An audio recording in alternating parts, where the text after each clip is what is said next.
뉴욕 증시는 대도시 주택가격 상승에도 불구하고 소비 심리가 부진한 것으로 나타나면서 혼조세로 마감됐습니다. 나스닥만 소폭 오른 가운데 다우는 0.13% 떨어져 9,096으로 마감됐습니다. 한편 11일 연속 상승세를 이어왔던 유럽 증시는 기업 실적에 대한 전망이 엇갈리고 미국의 소비자 신뢰지수가 낮아졌다는 소식에 하락세로 돌아섰습니다. 영국이 1.25%, 프랑스가 1.23% 내렸고 독일도 1.46% 밀렸습니다. 국제유가는 미국의 소비 심리가 위축되고 미 상품 선물거래위원회가 상품 투자 포지션 제한을 검토하는 것으로 알려지면서 하락했습니다. 9월 인도분 WTI는 1.7% 떨어져 배럴당 67달러 23센트에 마쳤습니다. 금호아시아나그룹 박삼구 회장과 화학부문 회장을 맡고 있는 박찬구 회장이 경영 일선에서 물러났습니다. 대신 항공부문 부회장을 맡고 있는 박찬법 부회장이 그룹 회장으로 승격 추대됐습니다. 안녕하십니까. 이슈앤 마켓의 최리나입니다. 간밤에 뉴욕 증시가 약보합 혼조세로 거래를 마쳤습니다. 나스닥만 소폭 오른 가운데 다우가 0.13% 떨어지면서 9,096, 9,100선을 다시금 하회하는 모습을 보여줬는데요. 급등에 따른 가격 부담도 있었고 기업들의 실적도 그다지 좋은 편은 아니었습니다. 하지만 무엇보다 가장 큰 악재였던 것은 역시 소비 지표가 좋지 못했다라는 점이었는데요. 7월 소비자 신뢰지수가 무려 2개월 연속 큰 폭으로 하회를 하는 모습이었습니다. 하지만 장 막판 조금의 낙폭을 만회하는 모습이 나오면서 나스닥은 상승 반전에 성공을 하는 모습이었는데요. 보다 자세한 글로벌 증시 리딩 투자증권 우성재 연구원과 함께 정리해 보도록 하겠습니다. 안녕하세요. 예, 안녕하세요. 네, 뉴욕 증시 마감 상황 정리해 주시죠. 예, 뉴욕 증시 생각보다 지금 강한 흐름을 계속 이어져 나가는 모습을 보여주고 있습니다. 장중 5일 이평선이 있는 부분을 무너지는 모습을 보여줬지만 결국 다시금 낙폭을 많이 축소하면서 약보합의 장 마감했었는데요. 다우지수는 0.13% 하락한 9,096.72포인트, 나스닥은 이와 반면에 상승한 0.39% 상승한 1,975.51포인트의 장 마감하는 모습을 보여주었습니다. 다우지수 일봉 차트를 한번 보시면서 말씀드리겠습니다. 예, 다우지수 결국은 5일 이평선을 하회하는 모습을 장중 보여주었지만 시장의 반발 매수세 유입과 함께 결국은 약보합으로 장 마감하는 모습을 보여주었습니다. 시장의 반발 매수세가 꾸준히 유입되는 모습을 보이면서 소비 지표의 악화에도 불구하고 시장은 약보합으로 장 마감하는 모습이었는데요. 다우지수 일정 흐름 차트를 보시면 다우지수 장 초반 소비 지표 악화 그리고 실적 악화에 대한 우려감이 나오면서 장중 9,000포인트 내외 부근까지 하락하는 모습을 보여주었습니다. 지금 하지만 9,000포인트를 훼손하지 않는 모습을 보이면서 결국 낙폭을 많이 축소하는 모습을 보여주었었는데요. 시장에서는 주택가격 지표가 좋게 나오는 모습과 그리고 시장에서의 풍부한 유동성과 함께 결국은 약보합권인 9,096포인트에 장 마감하는 모습이었습니다. 네, 혼조로 비록 마감이 되긴 했지만 장 막판에 저가 매수세가 유입이 되면서 그나마 전약 후강 장세를 이틀 연속 보여준 것이 다행이다 하는 생각이 드는데요. 자, 지표를 보니까 조금 혼조된 양상을 보였습니다. 소비 지표는 상당히 안 좋게 나왔고 주택 지표는 괜찮았다라고요? 예, 지금 이제 주택 지표와 소비 지표 이제 상반된 모습을 보이면서 시장에서의 움직임이 조금은 달라지는 모습을 보여주었습니다. 현재 먼저 보았을 때 7월 소비자 신뢰 지수가 예상보다 부진한 모습, 그리고 이제 5월 주택 가격은 전월비보다 0.5% 상승해서 3년 만에 처음으로 상승하는 모습을 보이는데 시장에서의 지표에 따른 움직임이 다른 모습이었습니다. 지금 스탠다드 앤드 푸어스가 발표하는 S&P 케이스 실러 주택가격 지수가 지난 5월 미국의 주요 20대 대도시 단독 주택 집값이 전월에 비해서 0.5% 상승한 것으로 나타났었습니다. 지금 이러한 부분이 하락세가 진정되는 모습을 보이면서 시장의 안정화에 대한 기대감이 커지고 있는 모습을 보여주었습니다. 하지만 5월 20대 대도시 집값은 전년 동기비에 대비해서는 17.1% 감소하는 모습을 보여주었었지만 시장은 결국 주택 경기가 회복 기조로 전환되지는 않느냐라는 기대감이 커지는 모습이었습니다. 하지만 지금 시장에서 가장 큰 부담이 되었던 건 7월 소비자 신뢰 지수였는데요. 지금 소비자 신뢰 지수는 예상보다 부진한 모습을 보여주었습니다. 현재 7월 소비자 신뢰 지수가 46.6을 기록하면서 전월 49.3에서 큰 폭으로 축소하는 모습을 보여주었습니다. 시장 예상치였던 49를 크게 하회하는 모습을 보였던 것이 시장에서의 차익 매물 욕구와 함께 지금 하락세를 부추기는 모습을 보여주었습니다. 하지만 지금 M&A 관련 업종들 그리고 의료개혁에 대한 기대감이 나오면서 이런 업종들의 강세장을 연출하면서 시장에서의 개별주들이 지수의 하락을 막는 모습을 보여주었습니다. 결국은 지금 시장은 풍부한 유동성이 확대되고 있는 상황에서 계속적인 강세장에 대한 기대감은 커지고 있는 모습을 보여주고 있습니다. 네, 주택시장 호전에도 불구하고 아직까지 소비 심리는 좀 얼어붙어 있다라고 한번 정리를 해볼 수도 있을 것 같은데요. 개장 전부터 분위기는 좋지 못했습니다. 기업들의 실적이 부진한 것으로 나타났기 때문인데요. 기업들의 실적 한번 챙겨보죠. 예, 지금 이제 기업들의 실적 각기 다른 모습을 보여주었습니다. 먼저 텍스트론, 비코 그리고 암젠 같은 경우에는 실적이 예상치와 부합 혹은 조금 상회하는 모습을 보이면서 강한 상승 흐름을 보여주었었습니다. 텍스트론 같은 경우는 2분기에 이제 5,800만 달러의 순손실을 기록을 하면서 시장에 우려감이 나왔었지만 특별 항목을 제외한 일회성 항목을 제외했을 경우에는 시장 예상치와 부합한다는 이야기와 함께 강세장의 움직임 또한 보여주었습니다. 지금 하지만 발레노, 내셔널 오일 엘바코, BP의 이제 실적에 지금 부담이 되는 모습을 보여주었었는데요. 결국은 지금 실적에 따라서 주가의 움직임이 좀 민감하게 반응하는 모습을 보여주고 있습니다.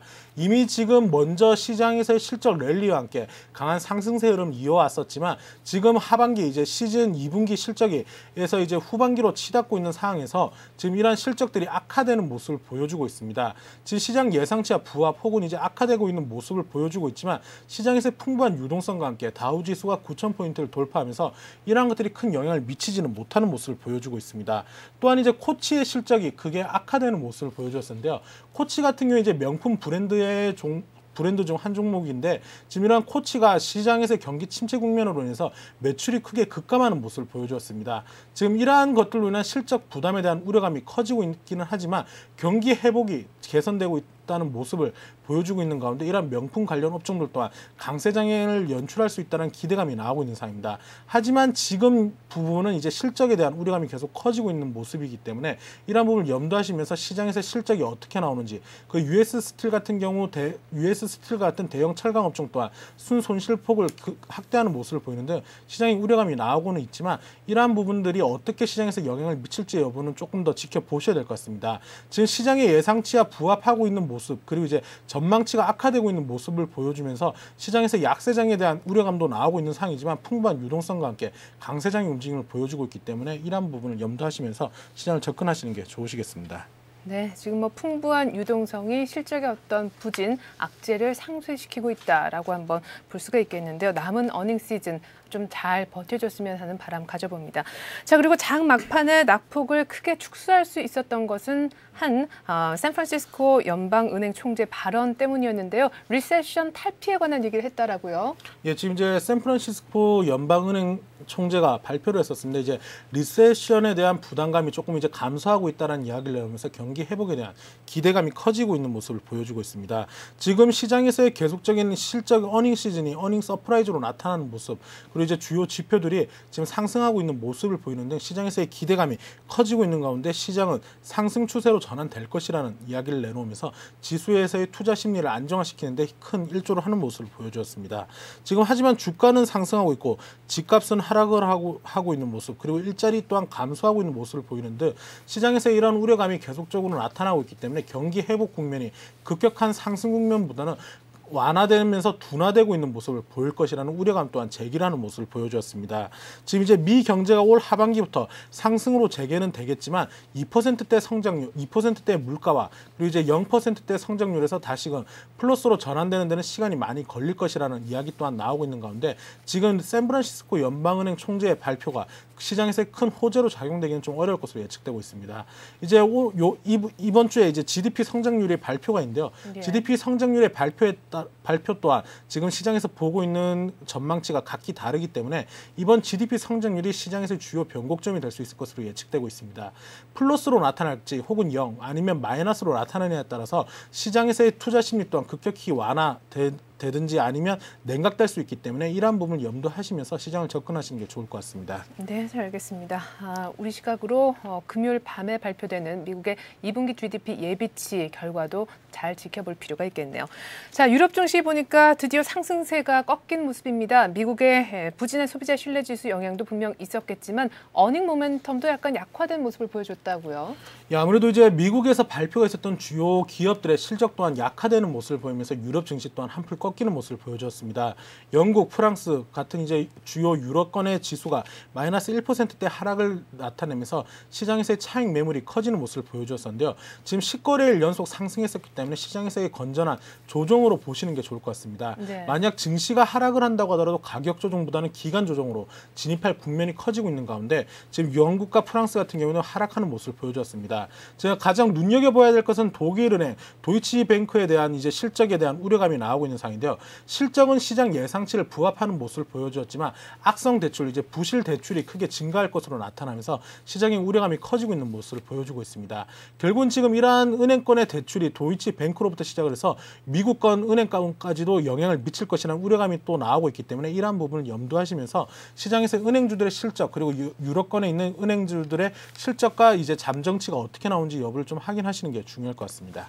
네, 은행주가 약세를 보였던 유럽 증시 하락으로 돌아섰다는 얘기를 들어봤고요. 끝으로 간단하게 국제유가 움직임도 좀 들어보죠. 예, 유가는 이제 1.15달러 하락으로 장 마감했었습니다. 아무래도 미 증시가 한풀 꺾이는 모습을 보이면서 유가 또한 동반 약세의 움직임을 보여줬었는데요.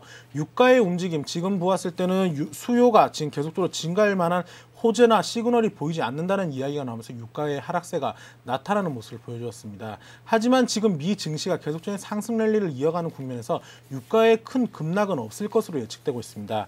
유가는 이제 배럴당 1.15달러 하락한 67.23달러에 장 마감하는 모습을 보여주었었는데요.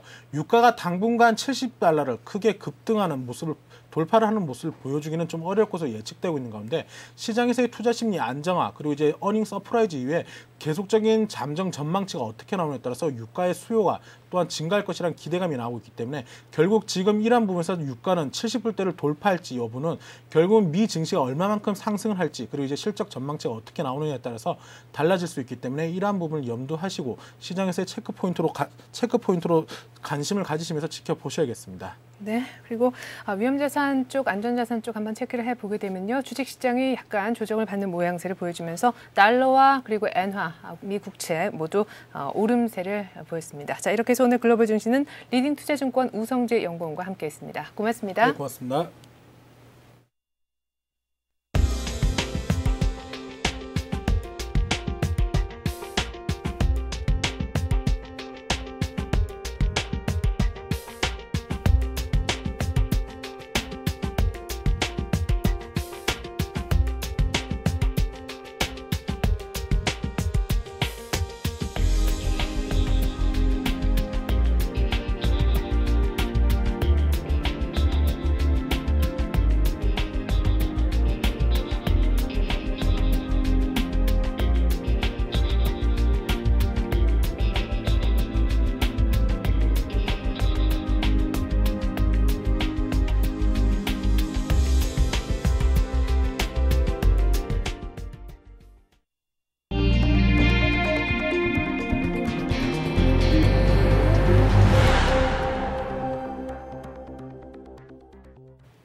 (7월 29일) 수요일 뉴스 따라잡기 시간입니다. 오늘은 민병권 기자와 함께하겠습니다. 민 기자 안녕하세요. 네, 안녕하십니까. 네, 금호 아시아나그룹 최근 오너 집안 형제간끼리 경영권 다툼 때문에 큰 홍역을 치른 바 있는데 결국 당사자들이 동반 퇴진하는 것으로 가닥이 잡혔어요. 네, 그렇습니다. 금호 아시아나그룹은 형제지간인 박삼구 그룹 회장과 동생 박창구 금호 석유화학 회장 간의 경영권 분쟁에 휘말렸습니다. 결국 이 사건은 두 회장이 모두 경영 일선에서 물러나는 것으로 극적인 타결을 받는데요. 정확히 말하자면 동생 박창구 회장이 지분율에 밀려서 경영권 도전에 실패한 셈이 됐습니다. 그는 대표이사 회장직을 박탈당하게 됐는데요. 반면에 형인 박상구 회장은 자진해서 물러났지만 대표이사직은 지키는 모양새를 이뤄냈습니다. 다만 박 회장이 회장직에서 물러난 것은 지분율에서 밀렸다기보다는 동생과의 분란으로 그룹의 이미지를 실추시켰다는 데 대한 도의적 책임을 진 것으로 보입니다. 따라서 엄밀히 말하자면 박창구 회장은 퇴출된 것이고 박상구 회장은 경영권을 방어한 셈이라는 게 제게 분석입니다. 박상구 회장은 형식적으로는 경영 2선으로 후퇴했습니다만 여전히 이사회 등을 통해서 실질적인 영향력을 행사할 것이라는 게 제게 관측입니다. 네. 자, 그렇다면 앞으로 금호 아시아나그룹 경영권에는 어떤 변화가 있게 되나요? 네, 아무래도 그 두 오너가 전면에서 물러나게 되기 때문에요. 네. 당분간은 전문 경영인 체제로 운영될 전망입니다. 예. 박찬법 금호아시아나항공 부회장이 박상구 회장의 뒤를 이어서 그룹의 대표 회장직을 맡게 된 것인데요. 하지만 실질적으로는 전문 경영인 체제라기보다는 가신 체제에 가깝다는 게 제 분석입니다. 박찬법 신임 내정자는 1945년 전남 영광 출생인데요. 박상구 회장과는 동갑내기이자 아주 막역한 사이인 것으로 알려져 있습니다. 배재고와 경희대 출신인데요. 박찬법 내정자는 1969년에 주식회사 금호에 입사한 이후에 오늘날의 금호아시아나항공을 일궈낸 그룹의 대들보로 평가받고 있습니다. 지난 40여 년간 그룹 창업주인 고 박인천 회장과 그 장남인 고 박성형 회장, 그리고 차남인 고 박정구 회장, 현재 회장이었던 삼남 박상구 회장까지 모두 4명의 회장을 보좌해 왔습니다. 네. 따라서 오너 집안의 가신 역할을 톡톡히 해온 셈인데요. 특히 지난 2002년에는 대선을 앞두고 그룹의 정치 자금을 전달한 혐의로 2004년 법원으로부터 징역 10월에 집행유예 2년의 실형을 선고받는 어려움을 겪기도 했습니다. 네. 이 같은 경력으로 인해서 재계에선 삼성의 가신이자 정치자금 파문에 총대를 맸던 이학수 전 부회장과 비견되는 평가를 받기도 했습니다. 그와 더불어서 주목되는 경영이 또 한 명 있는데요. 네. 금호석유화학의 기옥사장입니다. 기옥사장은 박상구 회장과 더불어서 그룹의 양대 대표이사직을 맡고 있는데요. 재무통으로 평가받고 있습니다. 네. 한마디로 오너 가문의 금고직이라고 할 수 있는 셈인데요. 더구나 금호석유화학은 그룹 지배구조의 정점에 서 있는 지주회사 역할을 맡고 있습니다. 또 지난 1988년에는 금호아시아나항공의 사원 1번을 달고 창립을 도모했던 사람이 바로 기옥사장입니다. 따라서 박찬법 내정자와 함께 그룹의 전면을 이끌어 나갈 것으로 평가받고 있고요. 이와 더불어서 2명의 경영인이 또 함께 주목받고 있습니다. 금호아시아나그룹의 건설 부문을 일구었던 신훈 부회장이고요.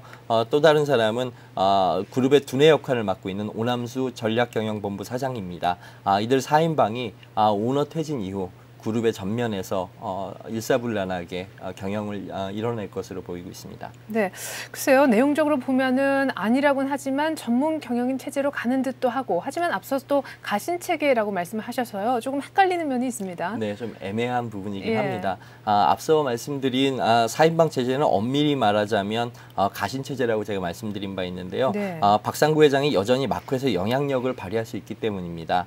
특히 이들 4인방은 올해로 나이가 모두 60에서 65세에 이르는 상황입니다. 또한 특히 박찬법 내정자는 앞서 말씀드렸듯이 정치자금법 위반의 경력이 있기 때문에 국제적 평판이 중요시되는 항공사를 소유한 금호아시아나그룹으로서는 그룹의 간판 역할을 맡는 것에 대해서 상당히 핸디캡으로 느끼고 있는 게 사실입니다. 그렇겠네요. 결국 박찬법 회장 체제는 오너 형제 갈등으로 악화된 그룹의 이미지를 추스리기 위한 과도기적 체제라는 게 제 분석입니다.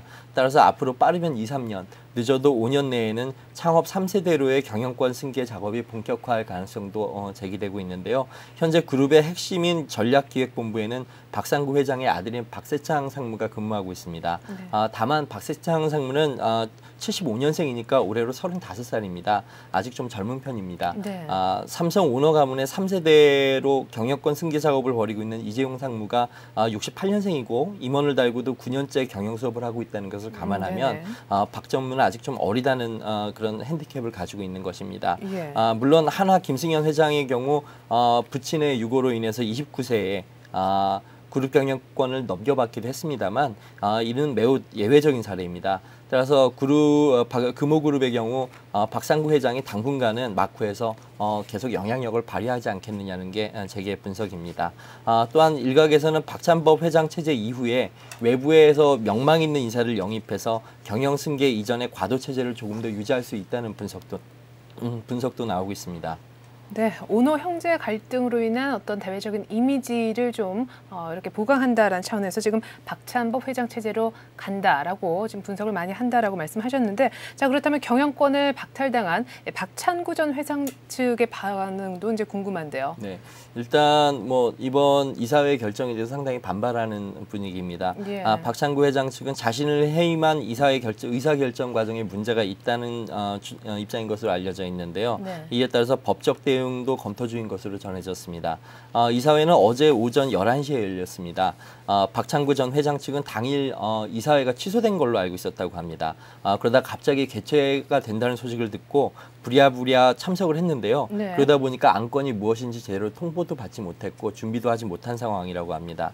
이런 상황에서 그냥 이사회에 참여했다가 지분율에 밀려서 회장직을 박탈당하는 그런 수모를 겪게 된 것입니다. 네. 이에 따라서 박상구 회장이 박창구 회장에게 이사회 내용도 통보하지 않았다는 논란이 앞으로 법적으로 일 수도 있습니다.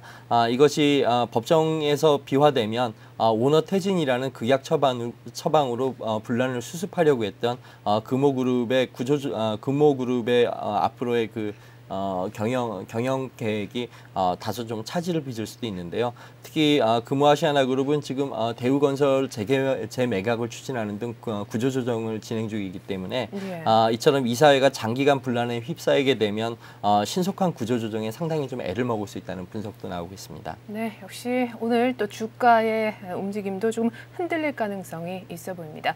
자, 계속해서 다음 소식 들어보죠. 이명박 대통령이 장기간 공석이 됐던 검찰총장 후속 인사를 단행을 했습니다. 전 대전고검장이 이제 점찍혀졌다라고요? 네, 그렇습니다. 이명박 대통령은 어제 김준규 전 대전고검장을 신임 검찰총장으로 내정했습니다. 검찰총장 자리는 고 노무현 대통령의 6.5 사태 책임을 지고 임채진 전 검찰총장이 물러나면서 갑자기 공석이 됐었습니다. 네. 이에 따라서 이명박 대통령은 후임으로 당초에 천성관 전 서울중앙지검장을 내정했었는데요.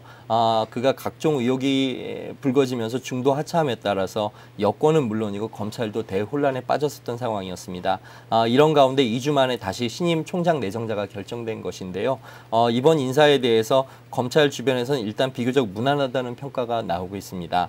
일단 지역색에서 자유롭기 때문인데요. 김준규 내정자는 55년 서울 출생으로 서울, 인천, 그리고 수원지검을 거친 뒤에 광주고검에서 차장을 지냈습니다. 그리고 나서 다시 부산과 대구고검장을 지냈는데요. 그야말로 전국구를 누빈 셈입니다. 또 검찰 내 위계로 봤을 때도 무리가 없다는 평가인데요. 김준규 내정자는 사법고시로는 21회 출신입니다. 네. 따라서 임채진 전 총장이 19회라는 걸 감안할 때 한 기수 정도의 두 기수 정도의 차이가 있긴 합니다만 비교적 무난하다는 평가입니다. 직전에 자진 사임했던 청성관 내정자의 경우는 사법고시 18회였기 때문에 네. 검찰 조직 내에 상당히 동요를 일으켰던 부분이 있었거든요. 예. 그에 비해서는 상당히 좀 괜찮지 않겠느냐는 게 검찰 주변의 평가입니다. 김 내정자는 서울대 법대 출신인데요. 대검찰청 근무 경력은 없습니다만 국제 감각과 영어 능력이 상당히 뛰어나서 앞으로 선진 수사 시스템 정착에 상당히 기여할 것으로 기대되고 있습니다. 네, 대검 근무 경력이 없다라는 것도 참 특이하다라는 생각이 듭니다. 자, 그리고 신임 공정거래위원장도 함께 내정이 됐어요. 네, 그렇습니다. 정호열 성균관대 교수가 새 공정거래위원장에 내정됐습니다. 정호열 내정자는 54년 경북 영천에서 태어났는데요. 경복고와 서울대 법대 출신입니다. 법대 출신이지만 상사 분쟁과 보험 분야에 정통하기 때문에 경제적인 센스도 갖췄다는 평가입니다. 네, 자 그러니까 검찰총장 지금 신임 공정거래위원장 모두 지금 새 인사를 단행한 셈인데 이명박 대통령의 이번 인사 어떤 의미를 갖는다라고 볼 수 있나요? 네, 아무래도 이번 인사는 오랫동안 두 기관장의 공백 사태를 조기에 매듭짓겠다는 의지가 반영된 것으로 보입니다. 두 기관 모두 부위원장이나 차장 대행 체제로 돌아갔기 때문에 조직 내부적인 동요는 물론이고 여론의 시선도 곱지 않았습니다. 따라서 이 같은 여론의 동향을 감안해서 앞으로 내각 개편이 있기는 합니다만 그에 앞서서 빨리 서둘러서 인사를 마무리 지은 것으로 보입니다. 네, 앞서서 김준규 새 검찰총장의 인사에 대해서는 전반적으로 무난하다라는 평가가 있다라고 말씀하셨는데요. 인사 과정이라든가 배경에서 문제는 없었는지요? 네, 아직 특별히 불거진 부분은 없습니다. 두 기관장이 다만 모두 서울대 법학과 출신이라는 점에서 특정 학교 출신에 너무 편중된 게 아니냐는 시각이 있는 것은 사실입니다. 하지만 도덕성이나 자질 등에 대해서는 아직 야권이 이렇다 할 공세를 취하지 않고 있습니다. 물론 이것은 앞으로 국회 청문회 과정에서 검증을 거쳐야 할 상황이기 때문에 아직 예단하기는 이르다는 평가입니다. 네, 현 정부 들어서 주요 기관장 인사 때마다 조용할 날이 없었었는데 부디 이번 인사는 국민 그리고 정치권으로부터 모두 환영받는 인사가 됐으면 좋겠습니다. 자, 이렇게 해서 오늘 뉴스 따라잡기 시간은 민병권 기자와 함께했습니다. 민 기자 말씀 잘 들었습니다. 네, 감사합니다.